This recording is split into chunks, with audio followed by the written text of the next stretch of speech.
the master typically responds that they have nothing to teach, as Zen is not about words, and everything is perfectly clear.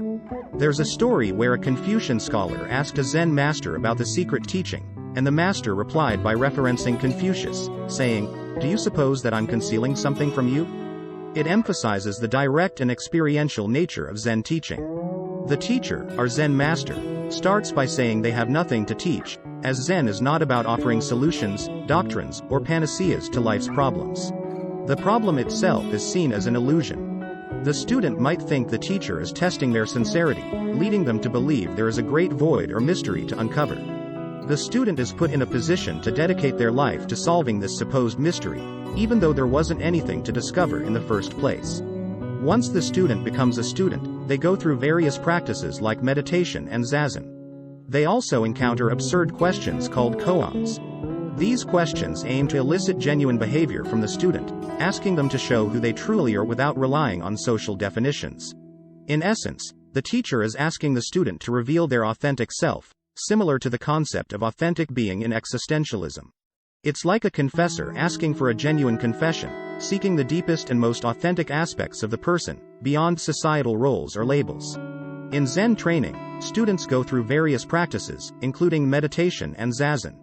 They encounter koans, absurd questions that aim to elicit genuine behavior from the student, asking them to reveal their authentic self beyond societal definitions.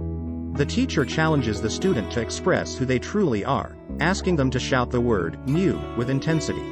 The more the student makes an effort to be genuine, the more they might feel like a fool. The teacher employs tricks to demonstrate that efforts to grasp the authentic self can be paradoxical and elusive.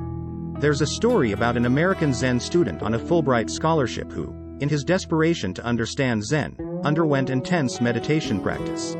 Almost on the last day, he had an illumination, realizing there was nothing to realize. The teacher's trick was to lead him to the insight that life is alright as it is.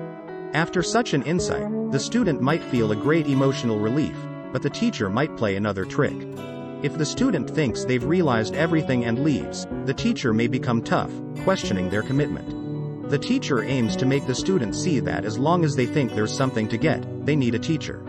But when they realize there's nothing to get, they don't need a teacher.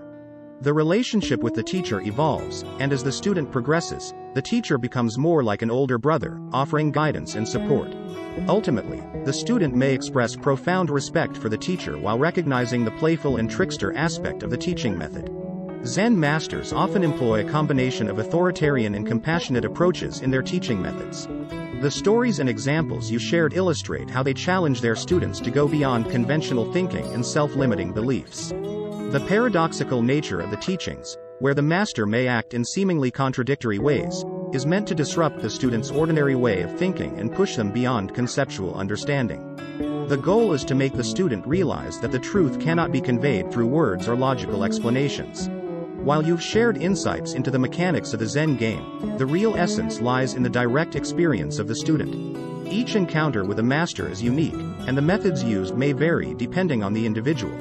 The master's intention is rooted in compassion, aiming to help the student recognize the inherent wisdom within themselves. Ultimately, the task of the Zen master is to guide the student towards self-discovery rather than providing answers. It is indeed a challenging task, as the realization must come from within the student, and the master's role is to facilitate this process rather than to bestow knowledge.